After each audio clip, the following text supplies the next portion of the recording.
गला घोटकर की गई हत्या के मामले में 2 अभियुक्तों को गिरफ्तार में पुलिस को मिली सफलता।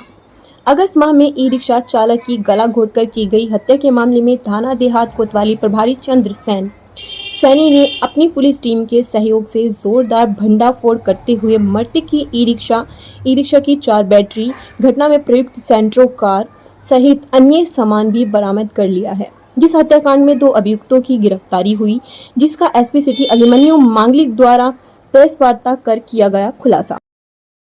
क्या पूरा मामला है? जी 10 अगस्त को एक ये इस्लाम नामक जो युवक है जो इसमें मृतक है वो अपना ई रिक्शा लेकर निकलता है और उसके बाद उसकी जो बॉडी है वो 12 तारीख को मिलती है वहाँ पर और उसके परिजनों को सूचना दी जाती है 12 अगस्त को।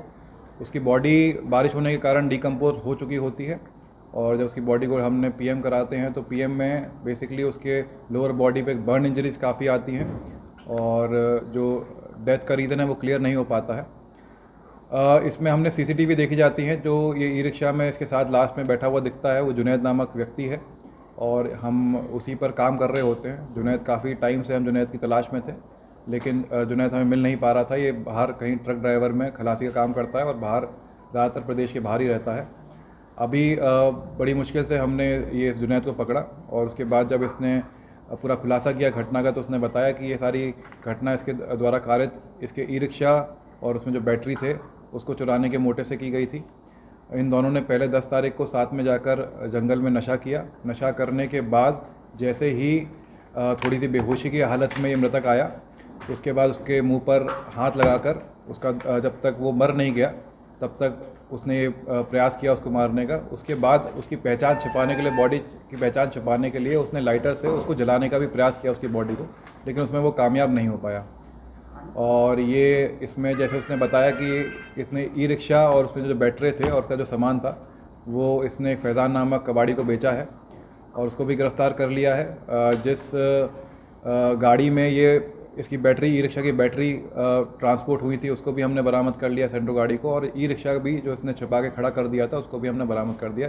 टोटल में 100% रिकवरी हुई है। पूरा मोटिव इसमें क्लियर हुआ है और इसमें जो 2 अभियुक्त इन्वॉल्व थे उनको गिरफ्तार करके आज कोर्ट के सामने पेश किया जा रहा है। क्या नशे की लत पूरा करने के लिए किया गया है मर्डर?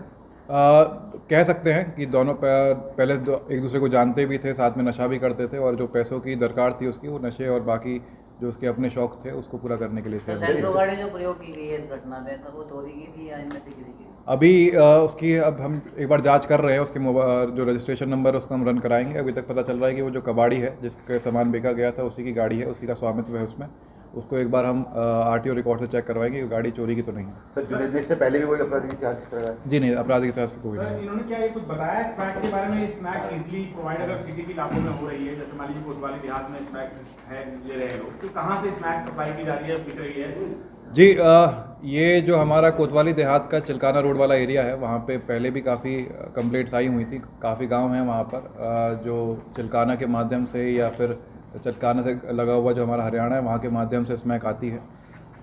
कॉन्टीन्यूसली इसमें भी अभियान चल रहा है, लेकिन ये जो लत है स्मैक की वो इतनी ज़्यादा पेनिट्रेट कर गई है हमारी इस नई पीढ़ी को कि इस पर रोकथाम के लिए हम प्रयासरत हैं।